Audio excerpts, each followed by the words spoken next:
TBC Tamil News.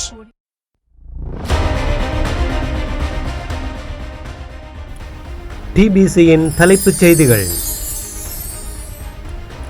வேட்பாளர்களில் உயர்ந்த வருமானத்தை பெறுபவர் பல ஊடக நிறுவனங்களின் உரிமையாளரான மௌபிம ஜனதா கட்சியின் தலைவர் திலீப் ஜெயவீர என்றும், மிகவும் குறைந்த வருமானத்தை பெறுபவர் ஜனாதிபதி ரணில் விக்ரமசிங்க என்றும் தெரிய வருகிறது. ஜனாதிபதி ரணில் விக்ரமசிங்க ஜனாதிபதி தேர்தலில் வெற்றி பெற்று மீண்டும் ஜனாதிபதியாக வந்தால் பிரதமர் பதவியில் தினேஷ் குணவர்தனவை தொடருவார் என்று ஐக்கிய தேசிய கட்சியின் தவிசாளர் வஜிர அபே குணவர்தன இன்று கூறியிருக்கிறார். விரும்பியவருக்கு வாக்கு அளிக்கும்படி சர்வதேச இந்து மத பீடத்தின் செயலாளர் கலாநிதி சிவஸ்ரீ ராமச்சந்திர குருக்கள் பாபு சர்மா மக்களிடம் கோரிக்கை விடுத்துள்ளார். அனுரகுமார திசாநாயக்க புரட்சிகர மாற்றத்துக்கு வலிமையான மக்கள் ஆணையை எதிர்பார்ப்பதாக தெரிவித்திருக்கிறார். அரசாங்கத்தினால் தற்போது சடுதியாக அறிவிக்கப்படுகின்ற சகல சம்பள அதிகரிப்புகளையும் மானியங்களையும் ஜனாதிபதி தேர்தல் தினமான செப்டம்பர் 21 பின்னரே சம்பந்தப்பட்ட நிறுவனங்கள் நடைமுறைப்படுத்த வேண்டும் என்று அவற்றுக்கு தேர்தல் ஆணைக்குழு அறிவித்திருக்கிறது. ஸ்ரீலங்கா சுதந்திர கட்சியின் சிரேஷ்ட பிரதி தலைவர் பாராளுமன்ற உறுப்பினர் அங்கஜன் ராமநாதனும் அந்த கட்சியின் முன்னாள் பொதுச் செயலாளருமான பாராளுமன்ற உறுப்பினர் சாரதி துஷ்மந்த மித்ரபாலாவும் ஜனாதிபதி தேர்தலில் ரணில் விக்ரமசிங்காவுக்கு ஆதரவளிக்க முன்வந்திருப்பதாக முன்னாள் அமைச்சர் மனுஷ நாணயக்கார தெரிவித்தார். ஜனாதிபதி தேர்தலுக்கு பிறகு உள்ளூராட்சி தேர்தல்கள் நடத்தப்படக்கூடிய சாத்தியம்.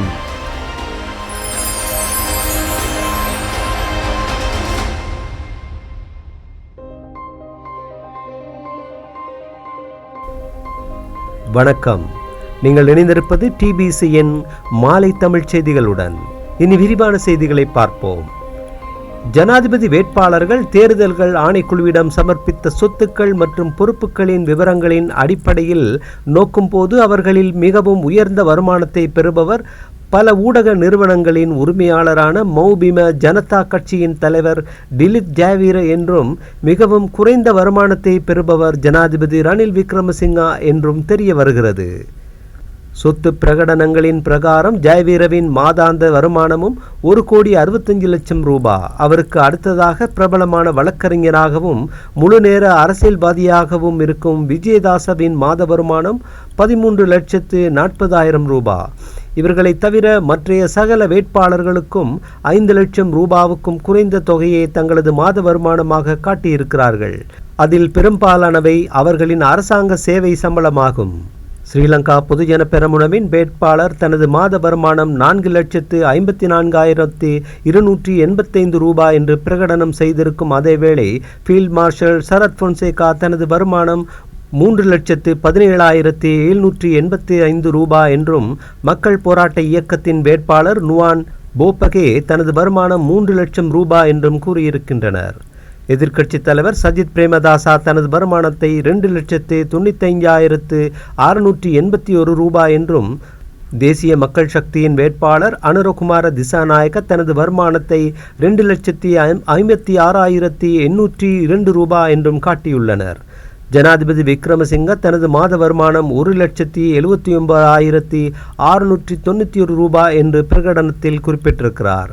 விக்ரமசிங்க தனது வருமானம் குறித்து ஏமாற்றுத்தனமான முறையில் பிரகடனத்தை செய்திருப்பதாக கூறியிருக்கும் தேசிய மக்கள் சக்தியின் அரசியல் குழு உறுப்பினர் சுனில் ஹந்துனெத்தி, அனுரகுமார தேர்தலில் வெற்றி பெற்று ஜனாதிபதியாக வந்ததும் முதற்பணியாக விக்ரமசிங்காவின் சொத்து பிரகடனம் குறித்து முழுமையான விசாரணை செய்ய வேண்டும் என்று கோரிக்கை விடுத்திருக்கிறார். ஜனாதிபதியின் சொத்து பிரகடனத்தை மக்கள் நம்பப் போவதில்லை என்று ஹந்துனெத்தி இன்று செய்தியாளர்கள் மாநாட்டில் கூறினார். ஜனாதிபதி ரணில் விக்ரமசிங்க ஜனாதிபதி தேர்தலில் வெற்றி பெற்று மீண்டும் ஜனாதிபதியாக வந்தால் பிரதமர் பதவியில் தினேஷ் குணவர்தனவை தொடருவார் என்று ஐக்கிய தேசிய கட்சியின் தவிசாளர் வஜிர அபே குணவர்தன இன்று கூறினார்.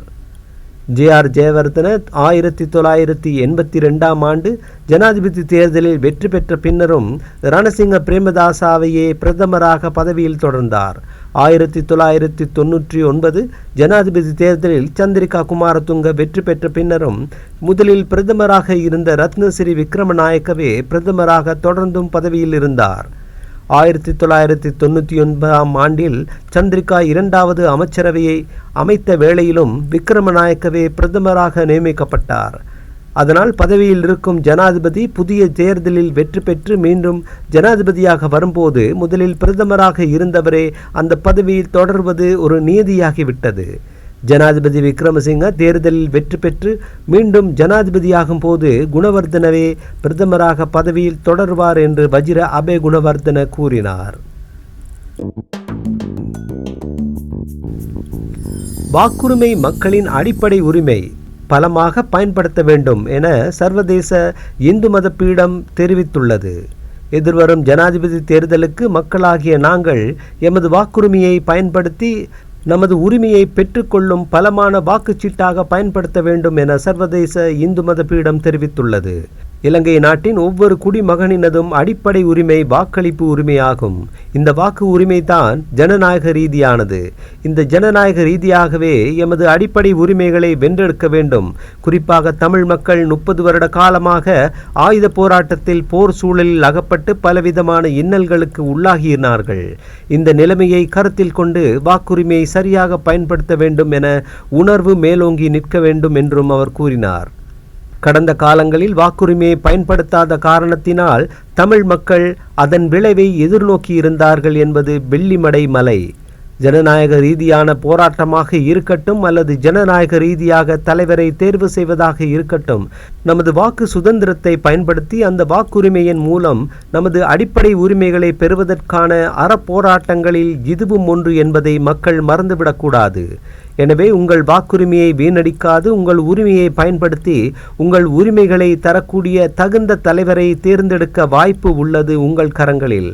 அதனை கவனமாகவும் புத்தி சாதுரியமாகவும் பயன்படுத்தி ஜனநாயக ரீதியான தலைவரை தேர்வு செய்வதற்கு பார்த்து கொண்டிராமல் பங்காளியாக இருந்து உங்கள் எண்ணங்களை நிறைவேற்ற இந்த தேர்தல் வழியை பயன்படுத்துவது சிறந்தது என சர்வதேச இந்து மத பீடத்தின் செயலாளர் கலாநிதி சிவஸ்ரீ ராமச்சந்திர குருக்கள் பாபு சர்மா மக்களிடம் கோரிக்கை விடுத்துள்ளார். நாட்டு மக்கள் எதிர்பார்க்கும் மாற்றத்தை கொண்டு வருவதற்கு சிறுபான்மை அரசாங்கம் ஒன்று போதாது என்று கூறியிருக்கும் தேசிய மக்கள் சக்தியின் தலைவர் அனுரகுமார திசாநாயக்க புரட்சிகர மாற்றத்துக்கு வலிமையான மக்கள் ஆணையை எதிர்பார்ப்பதாக தெரிவித்திருக்கிறார். நேற்றைய தினம் பிலியந்தலையில் பிரச்சார கூட்டத்தில் உரையாற்றிய அவர் மாற்றத்தை காண்பதற்கு மக்கள் நீண்ட காலமாக காத்து கொண்டிருக்கிறார்கள். செப்டம்பர் 21 அந்த மாற்றத்துக்கான சரியான தருணம் பிறக்கும் என்று கூறினார்.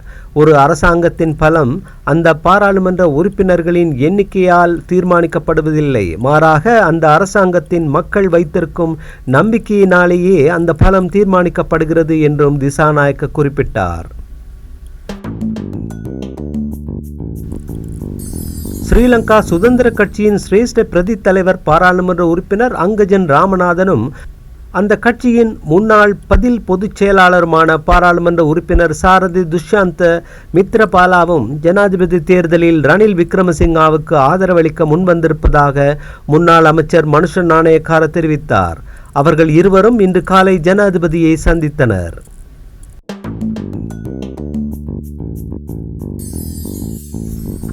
அரசாங்கத்தினால் தற்போது சடுதியாக அறிவிக்கப்படுகின்ற சகல சம்பள அதிகரிப்புகளையும் மானியங்களையும் ஜனாதிபதி தேர்தல் தினமான செப்டம்பர் 21ஆம் தேதிக்கு பின்னரே சம்பந்தப்பட்ட நிறுவனங்கள் நடைமுறைப்படுத்த வேண்டும் என்று தேர்தல்கள் ஆணைக்குழு அறிவித்திருக்கிறது. ஜனாதிபதி தேர்தலுக்கு முன்னதாக அரசாங்கம் தற்போது சம்பள உயர்வுகளையும் விவசாயிகளுக்கு மீனவர்களுக்குமான உதவிகளின் வடிவில் மானியங்களையும் அறிவித்துக் கொண்டிருக்கிறது. இந்த அறிவிப்புகளை நடைமுறைப்படுத்த அரசாங்கம் அனுமதிக்கப்படுமா என்று ஆணைக்குழுவின் தலைவர் RMAL ரத்நாயக்கவிடம் செய்தியாளர்கள் கேட்டபோது சடுதியாக அறிவிக்கப்படும் அத்தகைய தீர்மானங்களை ஜனாதிபதி தேர்தல் முடியும் வரை நடைமுறைப்படுத்த அனுமதிக்கப் போவதில்லை என்று அவர் கூறினார். மத்திய கிழக்கு பிராந்தியத்தில் மோதல்கள் விரிவடையக்கூடிய ஆபத்து இருப்பதால் எதிர்வரும் நாட்களில் பாதுகாப்புக்கு உரிமை கொடுக்குமாறு இஸ்ரேலின் பணியாற்றும் இலங்கையர்களிடம் டெல் அவீவில் உள்ள இலங்கை தூதரகம் அறிவுறுத்தியிருக்கிறது. ஏற்படக்கூடிய எந்தவொரு அவசரகால நிலவரத்துக்கும் முகம் கொடுக்க இஸ்ரேலிய அரசாங்கம் வைத்தியசாலைகளையும் ஆம்புலன்ஸுகளையும் தயார்படுத்தி வருவதாக இலங்கை தூதரகம் அறிவித்திருக்கிறது. ஜனாதிபதி தேர்தலுக்கு பிறகு உள்ளூராட்சி தேர்தல்கள் நடத்தப்படக்கூடிய சாத்தியம் பெரும்பாலும் இருப்பதாக உள்ளூராட்சி எல்லை நிர்ணய கமிட்டியின் தலைவரான முன்னாள் தேர்தல்கள் ஆணைக்குழுவின் தலைவரான மஹிந்த தேசப்பிரிய கூறியிருக்கிறார். உள்ளூராட்சி தேர்தல்களை தாமதிப்பது தவறானது. இதை உயர் நீதிமன்றம் சுட்டிக்காட்டியிருப்பது முக்கியமாக கவனிக்கப்பட வேண்டிய அம்சமாகும் என்று தேசப்பிரிய கூறினார். அந்த செய்தியோடு நிறைவுக்கு வருவது டிபிசியின் இன்றைய மாலை தமிழ் செய்திகள். மீண்டும் நாளை காலை வழமை போல் சந்திக்கலாம். வணக்கம்.